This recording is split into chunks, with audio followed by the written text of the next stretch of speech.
So get this. I walk into my first HOA meeting in this new, beautiful neighborhood I just moved into. And before I even have a chance to sit down, this woman, Monica, looks me up and down like I just crawled out of a dumpster behind a dive bar. She doesn't even try to be subtle. I'm wearing jeans and a plain black tee. Got some tattoos showing, nothing crazy. But she stares like I brought the plague to the suburbs. Then she smirks and goes, loud enough for the whole room to hear, "Oh, did your boyfriend buy you the house?" Yup, that actually happened. People laughed, awkwardly, sure. But no one said anything. Just me standing there, freshly moved in, hoping to meet a few decent neighbors. And instead, I get hit with that kind of passive-aggressive trash talk from someone who clearly thinks she owns the block. I looked her straight in the eye and said, "Nope, I bought it myself." But Monica, she didn't miss a beat. Just laughed again and mumbled something about how I must have a sugar daddy. And y'all, that was just the beginning. For weeks after that meeting, it was like Monica made it her mission to drag my name through the grapevine. Little things would get back to me. People saying I was probably unemployed, that I lived off someone, that I wasn't the kind of person who belonged in a place like Silver Pines. She'd whisper things in HOA meetings, drop shady comments at the mailbox, and give me these smug little half-smiles whenever we passed each other. At first, I tried to let it go. I've been underestimated before, judged by my appearance, my vibe, whatever. It's not new. But Monica had this way of twisting the knife, like she needed everyone to know that I didn't belong, that I wasn't like them. It stung more than I wanted to admit. But here's the thing Monica didn't know. And this is the part where it gets real interesting.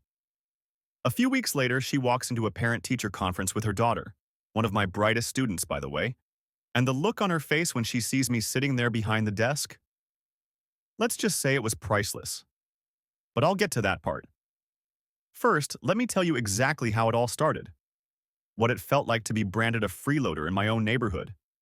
How I held my tongue when I wanted to explode, and what finally pushed this whole thing over the edge. Because trust me, Monica picked the wrong neighbor to mess with. It didn't take long before the rumors started to stick. I'd go out for a walk and catch people giving me that look, like they weren't sure whether to say hi or pretend I didn't exist. Some would force a smile, others would cross the street. And the worst part? I could tell they'd been talking, not just about me, but about the version of me Monica was painting, this made-up character in her little HOA soap opera. Apparently, I was some party girl who probably slept her way into a mortgage. Someone actually repeated that to me. Not saying I believe it, they said, but that's what I heard. Gee, thanks. I started keeping to myself more. I mean, what's the point of trying when people already have their minds made up? I'd wave, they'd nod. Conversation stayed surface level. I'd get invited to the big neighborhood BBQ, but only as an afterthought, like someone said, "Well, I guess we should invite her too." And every time I saw Monica, it was more of the same. She'd smile like butter wouldn't melt in her mouth, then slide in little digs like, "You keeping up with your bills okay? Must be hard on just one income." Or, "We've had issues before with people renting here. Just making sure you're actually a homeowner." The woman was relentless. But I didn't give her what she wanted. I never snapped. I didn't give her the meltdown she was clearly hoping for. That's the thing about people like Monica. They want a reaction, because if you blow up, then suddenly you're the problem. And that wasn't gonna be me, but the tension kept building.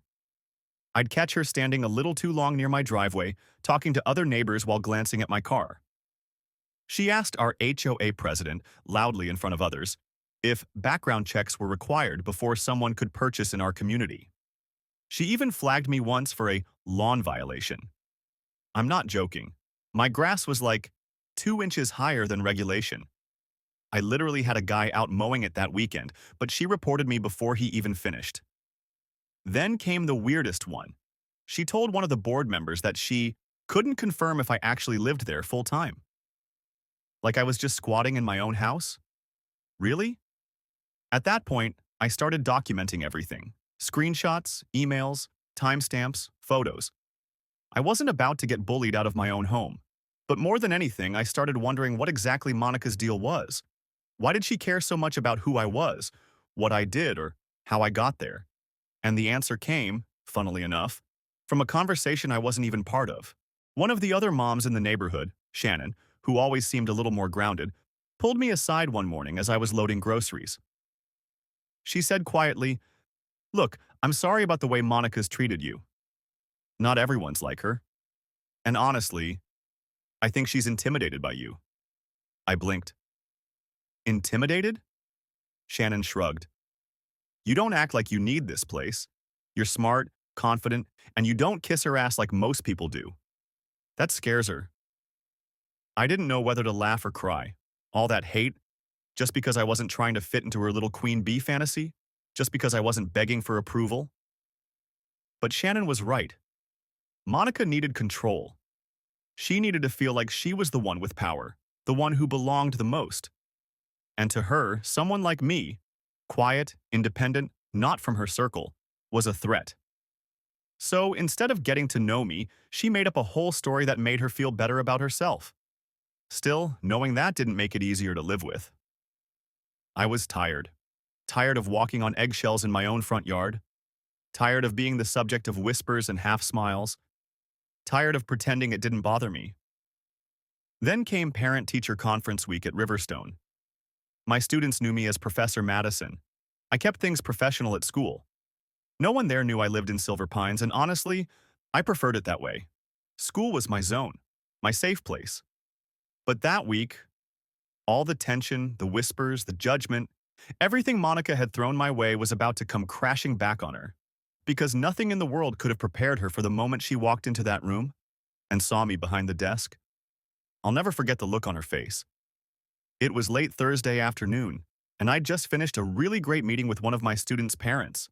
The day had been long, conference week always is, but I was feeling good, proud, energized in that nerdy teacher way when you get to brag about how amazing your students are. I was flipping through a folder when I heard the knock. "Come in," I said automatically, without looking up. The door creaked open, and then it went dead silent. I looked up, and there she was. Monica, holding her handbag like a shield and standing awkwardly in the doorway, one foot still halfway in the hall. And next to her, Emily, her daughter. One of my brightest, most inquisitive students. Always eager, always respectful, and to her credit, completely oblivious to the storm brewing in her mother's chest. "Hi, Professor Madison," Emily beamed. "I told my mom how excited I was for her to meet you." Monica was frozen, like her brain was still buffering, trying to reconcile the woman she'd spent months tearing down with the professional, respected educator standing behind the desk. For a few seconds, she didn't say a word, just blinked. Then her eyes darted to the nameplate on my desk, to the certificates on the wall, to the neat stacks of coursework I'd spent the last week grading. And I swear, her entire face turned a shade paler. I stood up slowly, calm as ever, and offered my hand. "Monica, right? I believe we're neighbors." Her jaw twitched. Her handshake was limp and cold, like she didn't want to touch me but knew she had to. Emily, of course, didn't notice any of it.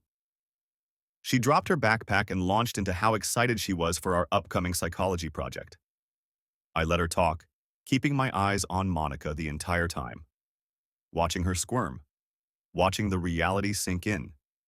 The reality that I wasn't some freeloader, not some party girl with a sugar daddy, but a professor, a woman with a career, a purpose, a reputation. The silence from Monica was almost delicious. Eventually, she cleared her throat and muttered something about how Emily had always spoken highly of me. I smiled, genuinely, and said, "She's a fantastic student, one of the best I've taught. She's curious, driven, respectful, doesn't let gossip or shallow opinions affect her. She thinks for herself." That one landed hard. Monica blinked fast, probably trying not to cry, or scream, or both.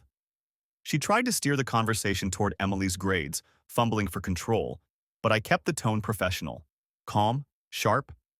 I walked her through Emily's progress, her potential, and upcoming scholarship opportunities. I gave Monica absolutely no room to bring the drama she was so used to throwing around. She was completely disarmed. No power, no audience, no backup, and for the first time since I'd met her, she wasn't talking at me. She was listening. When the meeting ended, I walked them to the door. Emily gave me a quick hug, which I honestly wasn't expecting, and Monica, well, she avoided eye contact the whole way out. I stood there for a second after they left, still holding the door, heart pounding with this strange mix of satisfaction and sorrow.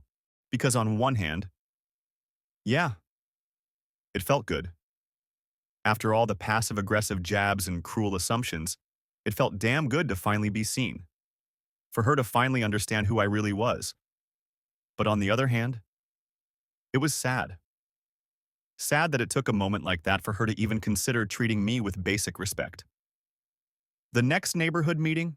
Totally different vibe. Monica barely spoke.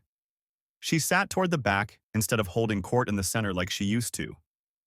When our eyes met, she looked away first. And when I made a suggestion about organizing a community cleanup, she didn't shoot it down like usual. She actually nodded. The whispers stopped after that. The looks softened. It was like her silence had given everyone else permission to reset their opinions, too. And while no one came running over to apologize or bring me cookies, I didn't need that. I didn't want pity. I just wanted to breathe in my own neighborhood without feeling like an outsider. That day in the classroom changed more than Monica's view of me. It changed everything. If that parent-teacher conference was the turning point, what came after was the payoff. Because while Monica had been silenced, at least publicly, I wasn't done. Not out of revenge. I wasn't looking to humiliate her. I just wanted the truth to stick. I wanted people to remember that respect doesn't come with a price tag or a social circle. And more than that, I wanted to make it impossible for her to slip back into her old ways. So I did what I do best. I taught a lesson. It started with the spring HOA newsletter. Every month, the board sends out a digital bulletin filled with updates, event schedules, landscaping notes, reminders to not leave trash cans visible, that sort of thing. But this time, I reached out and offered to write a short piece about community identity and unconscious bias. Totally neutral, totally professional, but with an edge. I titled it, Beyond Appearances, Building a Stronger Silver Pines Together. It started with a personal story, unnamed of course, about how easy it is to make assumptions about someone based on how they look, what they wear, what car they drive, how they fit into a neighborhood. I talked about my own experience moving in, how I felt like an outsider despite doing nothing wrong, and how hurtful, even dangerous, those quiet judgments can be. Then I flipped it, talked about what makes a community strong: empathy, openness, curiosity instead of condemnation. I used phrases like, we all have stories we don't wear on our sleeves, and being neighborly doesn't mean agreeing. It means seeing each other fully. I didn't name Monica, didn't have to. I submitted it, half expecting the board to say no, but to my surprise, they loved it. Said it was exactly the kind of message we want to send this year. They published it in full, right at the top of the newsletter. You want to talk about a mic drop? I was out walking my dog the morning it went live, and 3 separate people stopped me to say how much they loved the article. One woman, whom I'd never even spoken to before, told me it made her rethink how she'd judged a new family that moved in 2 doors down. And Monica? Oh, Monica saw it. I know because at the next HOA meeting, she didn't say a single word. Not even when someone complimented that article Professor Madison wrote. She just sat there. Small, tense, swallowing her own medicine. But that wasn't even the real clapback. No, that came a week later, at the spring block party. Now, I hadn't planned on going. Honestly, I'd gone the year before and felt so out of place it took me 2 glasses of wine just to survive the first hour. But this year? This year felt different. I felt different. Like maybe I didn't need to prove anything, but also didn't need to hide. So I showed up. And I didn't just lurk near the drinks table either. I wore a soft floral dress, showed my tattoos proudly, brought a tray of lemon bars I'd baked that morning, and greeted people with confidence, not hesitation. And you know what? People responded. Neighbors who used to avoid me came up and made small talk. People asked about my job, my dog, my favorite hiking trail. A couple of the younger moms, ones I'd assumed were Team Monica, actually sat down next to me and started asking about mental health resources for teens. Turns out, they'd been reading the newsletter. Turns out, I had more in common with them than I thought. But the moment I'll never forget? Monica walking in. She was in her usual pastel getup, holding a bottle of rosé and surrounded by her usual crew. She saw me, immediately, hesitated, then made a beeline straight to the sign-up table like I didn't exist. But that wasn't gonna fly, not this time. About 20 minutes in, someone brought out the mic for event announcements and games. I hadn't planned on speaking, but then I heard the organizer say my name. Madison, would you come say a few words about your article? It sparked such a great conversation this month. My heart thumped. I felt Monica's eyes on me. And for a second, I wanted to turn it down. Just sit back and enjoy the moment quietly. But I stood up. I walked over, took the mic, smiled at the crowd, some familiar, some not, and said, "Hey everyone, thanks for having me. I wasn't expecting to speak, but since the article came up, I just want to say thank you for reading it, for letting it land, and for making this neighborhood feel more like home than it did a year ago." I paused, just long enough to make eye contact with Monica. We all come from different places. We've all made assumptions we regret. What matters is how we move forward. So if I could ask one thing, it's this. The next time you meet someone new in Silver Pines, start with curiosity, not conclusion. There was a beat of silence, then applause. Real applause. I handed the mic back and sat down, heart racing, hands slightly shaking, but with this warm, anchored feeling in my chest. I wasn't the new girl anymore. I wasn't the outsider. I was part of the story, and not the one Monica tried to write for me. And the best part? She couldn't rewrite it. Not anymore. By the time summer rolled around, Silver Pines felt different. Or maybe I did. Monica still lived 3 houses down, still trimmed her rose bushes every Sunday like clockwork. But now, when we passed each other on our morning walks, she'd give a polite nod, sometimes even a quiet morning. It was subtle but real.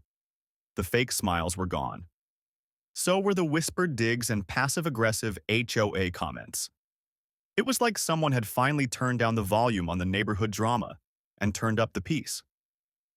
What surprised me most, though, was how many neighbors started showing up, not just to events, but to me. The woman across the street brought over homemade jam one afternoon and stayed for coffee. One of the dads from 2 blocks away asked me to speak at a teen mental health forum his company was organizing. People I barely knew started waving from porches, stopping to chat, even inviting me to dinner. No grand apology ever came from Monica, and honestly, I didn't need one. Her silence spoke volumes, and her shift in behavior, that was more meaningful than any forced "I'm sorry" ever could be. But the real win wasn't her. It was me. I learned something I want to leave with you, especially if you've ever felt out of place in your own space, or been judged before someone even knows your name. You don't have to shrink yourself to make small people feel comfortable. You don't have to blend in or prove your worth to folks who only see the surface. Sometimes, just showing up as your full self, with quiet confidence and an open heart, is the boldest response of all. Let them underestimate you. Let them talk. Because the truth? People like Monica build their identity by standing over others. But when you stop playing along, when you refuse to bend to their expectations, their little throne starts to wobble, and eventually it topples. Now, I walk through this neighborhood differently. Not because I won some unspoken war, but because I know who I am, and I made sure they did too. So if you're new somewhere, or you've been labeled unfairly, hang in there. Keep your head up. Lead with integrity. People will see you, eventually. And if they don't, that says way more about them than it ever will about you. Thanks for listening to my story. If it hit home, or if you've got your own Monica to deal with, drop a comment. I'd love to hear it. And hey, don't forget to like, subscribe, and hit that notification bell so you don't miss the next story. See you next time.